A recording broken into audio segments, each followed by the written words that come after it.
Good morning class 12th। I hope आप लोग अच्छे होंगे और अपने एजुकेशंस को लेके, अपनी स्टडी को लेके, अपने एग्जामिनेशंस को लेके सीरियसली आप लोग पढ़ाई कर रहे होंगे। ठीक है, देखो इनवर्स ट्रिग्नोमेट्री फंक्शन में हमने आपको दो चीज़ें कंप्लीट कर रखी थी, साइन इनवर्स एक्स का डोमेन ग्राफ और इंक्रीजिंग है या डिक्रीजिंग है।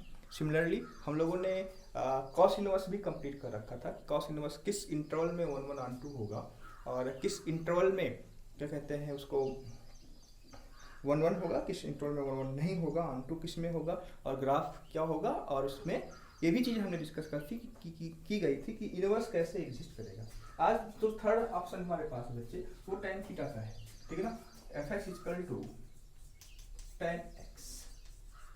ठीक है ना, देखो अगर इसका जो फंक्शन डिफाइन किया गया है बेटा, f such that real number में से 2n+1 π/2 ये माइनस किया गया है 2, बिकॉज आप देखो अगर टेबल याद करोगे जो सम स्पेसिफिक एंगल्स हैं उसमें आप देखो tan 90 = infinity. Infinity is not a number, तो मतलब ये हुआ tan π/2 पे मेरा फंक्शन डिफाइन नहीं है। तो मतलब जो भी π/2 के फैक्टर्स में होंगे, n = 0 π/2, n = 1 3 π/2, n = 2 2 4 4 + 1 π/2। तो ये जितने भी मल्टीपल्स हैं ये सारे के सारे क्या होंगे बच्चे, उस पर मेरा फंक्शन क्या करेगा बच्चे, टूटेगा, ब्रेक करेगा। ठीक है ना, तो ये हमारी चीजें हो गई, इन्फिनिटी पे जाएगी।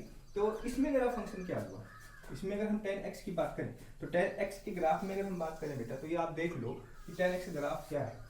तो ये हमारा x एक्सिस है, ये हमारा y एक्सिस है, ये 0। ठीक है ना, बात समझना है यहाँ पे। ये हमारे पास हो गया π/2, ये हमारे पास हो गया π/2, ये हमारे पास हो गया मानो पाई, और ये हमारे पास हो गया 3π/2। अब आपको बात समझ में आ रही होगी इसको क्यों ऐसे डॉट डॉट कर रहे हैं, क्योंकि इस पॉइंट पे मेरा फंक्शन इन्फिनिटी पे जा रहा है। सेम कॉन्सेप्ट यहाँ पे ऐसे कर लो, ये हमारे पास हो गया -π/2। ग्राफ का सी अगर ग्राफ में याद है, इंटरवल अपने आप डिस्कस कर लेंगे। ठीक है ना, और जब इंटरवल अपने आप डिस्कस कर लेंगे तो कहीं ना कहीं हम उसके 1/1 ऑन-टू बाइजेक्टिविटी और property related to the function आप चीज़ों को डिस्कस कर लोगे। ठीक है ना, -π, ठीक है, और ये जो हमको देगा बच्चे वो मान लो दे रहा है 3π/2 -3π/2। आप यहाँ देखो इसके बीच में π/4 हुआ, tan π/4 की वैल्यू क्या हो रही है, 1 हो रही है। कहने का मतलब ये है, और tan 90 पे फंक्शन इन्फिनिटी जा रहा है। ठीक है ना, तो कहने का मतलब ये हुआ फंक्शन मेरा ऐसे आएगा, ये एसिम्पटोट के रूप में काम करेगा। ठीक है ना, ऐसे आएगा 1 पे आएगा, 1 के बाद ऐसे आएगा, फिर -π/4 पे वैल्यू -1 देगा। तो यहाँ पे जो वैल्यू दे रहा है बेटा वो हमारा दे रहा है -1। इस प्रकार का फंक्शन बनेगा। ये हमारा कौन सा ग्राफ बना बच्चे, tan x का फंक्शन। ऐसे यहाँ पे कट करेगा, फिर ऐसे बनेगा। ठीक है ना, ऐसे ही यहाँ पे देखो -π/2 -इन्फिनिटी और -3π/2 में ये वाला ग्राफ बनेगा। ठीक है ना, तो ये हमारे पास जो ग्राफ बन रहा बच्चे, वो हमारे पास ग्राफ बन रहा है tan x का। किसका, tan x का, from r-2n+1 tends to -r। तो इस वाले इंटरवल में मेरा फंक्शन आपको दिखाई पड़ रहा है। इस वाले फंक्शन की बात करें तो इस वाले फंक्शन में क्या कहते हैं इसको, π/4, सॉरी यहाँ पे सही नहीं लिखा गया, π/4। अब देखो इस वाले इंटरवल में मेरा फंक्शन 1/1 है कि नहीं। ठीक है ना, देखो आप ये डार्क जो मैं कर रहा हूँ, डार्क इसलिए कर दे रहा हूँ इससे आपको बात समझ में आ जाए। ठीक है ना, तो इस वाले केस में f इज क्या होगा बच्चे, many 1 बिकॉज रियल नंबर पे, तो रियल नंबर पे सारी वैल्यू अटेंड कर रही है, तो इसलिए जो रेंज होगा इसका वो इन्फिनिटी से इन्फिनिटी होगा। दैट्स वाई हम यहाँ many 1 लिख रहे हैं। अब हमें चेंज इसको करना है, तो इस केस में मेरा फंक्शन अगर ये हम इसको -π/2 ओपन में रहेगा, ये चीज ध्यान रखना, क्योंकि π/2 पे वैल्यू अटेंड नहीं करता, टेंस टू r। इस केस में मेरा fx क्या हो जाएगा बच्चे, इज बाइजेक्टिव। ठीक है, अब आपको आज मेरा तीसरा लेक्चर है, today my third lecture no. तो कहीं ना कहीं आपको जो tan इनवर्स फंक्शन की प्रॉपर्टीज है, मींस जितने भी इनवर्स फंक्शन की प्रॉपर्टीज का मतलब क्या है वो आपको अच्छे समझ में आ रहा होगा। इसमें फंक्शन बाइजेक्टिव हुआ तो फंक्शन क्या होगा, एफ एक्स इज इनवर्टिबल, और जब इनवर्टिबल हुआ तो इनवर्स एग्जिस्ट करेगा, तो हम क्या कह सकते हैं भाई, y equal to tan x, से इसका मतलब क्या हुआ, x equal to tan inverse y। Property लगा देंगे, यहाँ कर दिया f inverse x equal to हो गया टेन इनवर्स। तो फंक्शन हमने डिफाइन किया f x equal to, inverse function की प्रॉपर्टीज की बात करें तो इनवर्स फंक्शन की प्रॉपर्टीज में एफ एक्स इक्वल टू मैंने डिफाइन कर लिया टेन इनवर्स एक्स। इसका रेंज, डोमेन क्या होगा बच्चे, डोमेन की बात करूं तो डोमेन में रेंज बिकम डोमेन, और इसका रेंज क्या हो जाएगा बच्चे, ये ध्यान रखने की जरूरत है, open interval minus pi by two से तो ओपन इंटरवल रहेगा, बिकॉज उस इंटरवल में वैल्यू हमारी क्या करेगी, अटेंड करेगी बेटा माइनस इन्फिनिटी टू इन्फिनिटी, जो कि क्लोज इंटरवल नहीं बनेगा। तो आपको एक चीज यहाँ करनी है, टेन इनवर्स एक्स का domain are range minus pi by two से पाई बाई टू। दो प्रॉपर्टीज यहाँ पे होल्ड कर रही हैं। अब दो प्रॉपर्टीज की बात करें, जो सब में कॉमन था बेटा वो तीन प्रॉपर्टी आप देखो, उसके बाद हम ग्राफ पे चलेंगे, है ना। पहली property tan inverse tan x equal to x, x belongs to, बोलो ये एक्स कब डिफाइन होगा, R minus sorry x belongs to, बोलो माइनस पाई बाई टू से पाई बाई, ठीक है ना। और ये दूसरा जो देगा टेन टेन इनवर्स एक्स, ठीक है ना, equal to x, x belongs to ये। तीसरी जो सबसे बड़ी प्रॉपर्टी है tan inverse minus x equal to minus tan inverse x.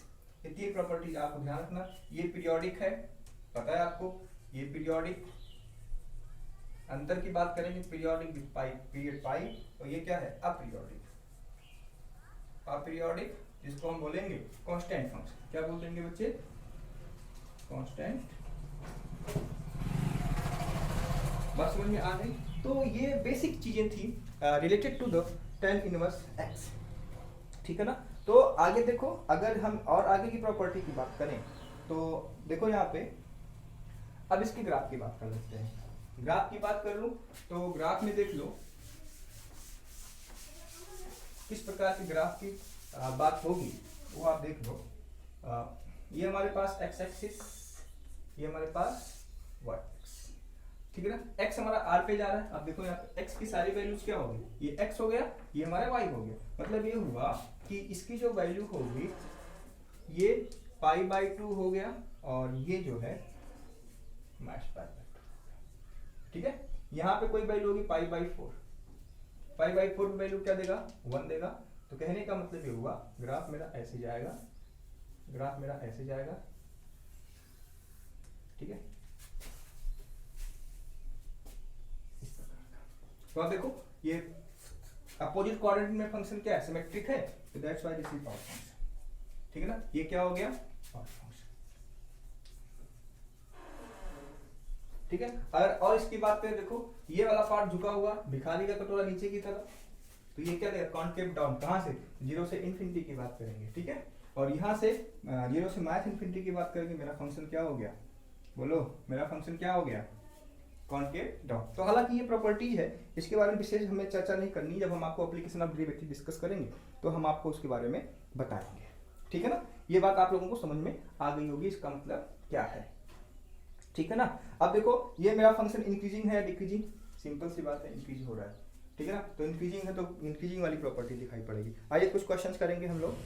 Questions के बाद टेन इनवर्स एक्स की प्रॉपर्टीज खत्म हो रही है, इसके बारे में आपको देखना है, ठीक है ना। यहाँ पे देखो ये 1 है, ठीक है ना, ये हमारा -1 हो जाएगा, इससे मेरा फंक्शन टूटेगा, फंक्शन टूटेगा मेरा, ये हमारे पास होगा माइनस पाई बाई 4, और यहाँ पे जो दे देगा पाई बाई, चलता चला जाएगा, ठीक है ना। आइए क्वेश्चन करते हैं। क्वेश्चन में हमारे पास है, बहुत ही छोटा क्वेश्चन दे रहा हूँ मैं आपको।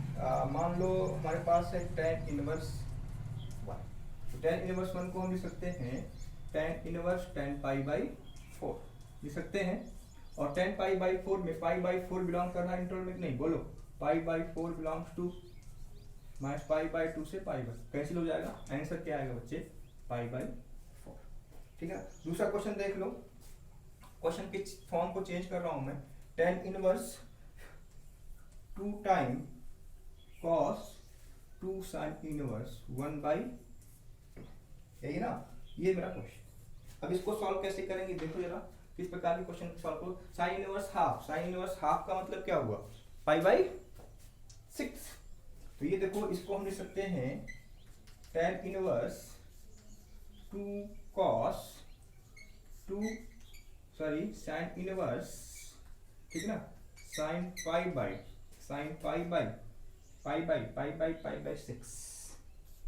ठीक है। अब देखो π/6 इंटरवल में जा रहा है, बोलो सॉल्व कर लो। tan इनवर्स 2 cos 2 π/6, 2 3 जा π/3 का मतलब क्या हुआ बच्चे, 2 cos π/3 मतलब π/3 का मतलब 180/3, 180/3 60 cos 60।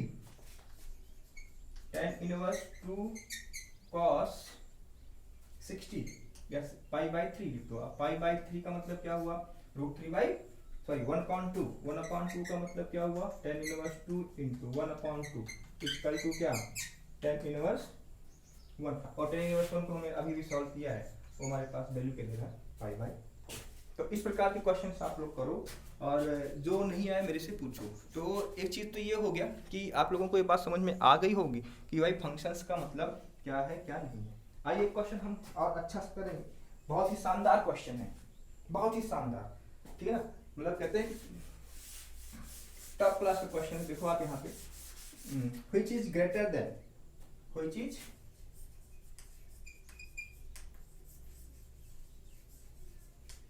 इज ग्रेटर, tan 1 और tan इनवर्स 1, ठीक है। आइए सॉल्व करते हैं।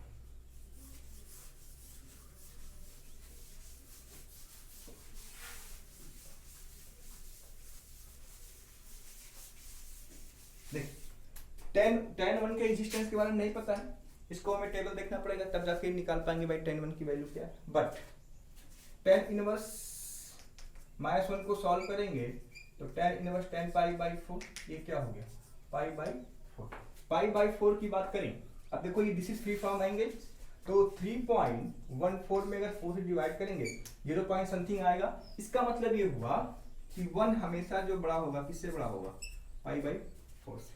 एग्री करते हो कि नहीं करते हो बोलो। अब सिंस tan x या tan x की बात कर रहे हैं, tan 1 और tan इनवर्स 1 में, since tan theta is what, tan theta is increasing function, अभी अभी हमने आपको बताया। और जब इंक्रीजिंग है तो इनइक्वालिटी चेंज नहीं होगी, tan 1 ग्रेटर देन tan π/4। और tan π/4 क्या होता है, 1 होता है, tan π/4 क्या होता है, 1 होता है। तो tan 1 ग्रेटर देन π/4, tan π/4 क्या हुआ, 1, और 1 ग्रेटर है π/4। इसका मतलब ये हुआ tan 1 बड़ा होगा π/4 से। इसका मतलब ये हुआ 1 बड़ा होगा, बोलो 1 बड़ा होगा, और 1 बड़ा होगा, और tan π/4 को हम लिख सकते हैं, ध्यान रखो, सॉरी, इसको हम लिख सकते हैं tan 1 बड़ा है tan इनवर्स, क्योंकि π/4 का मतलब ये हुआ, π/4 का मतलब क्या हुआ, tan इनवर्स, ठीक है ना। एक क्वेश्चन आप ऐसे करो, मैं दे रहा हूं आपको करने के लिए, डू योरसेल्फ, ठीक है ना। Find the mean value, find the mean value for mean value of n, mean value of n for which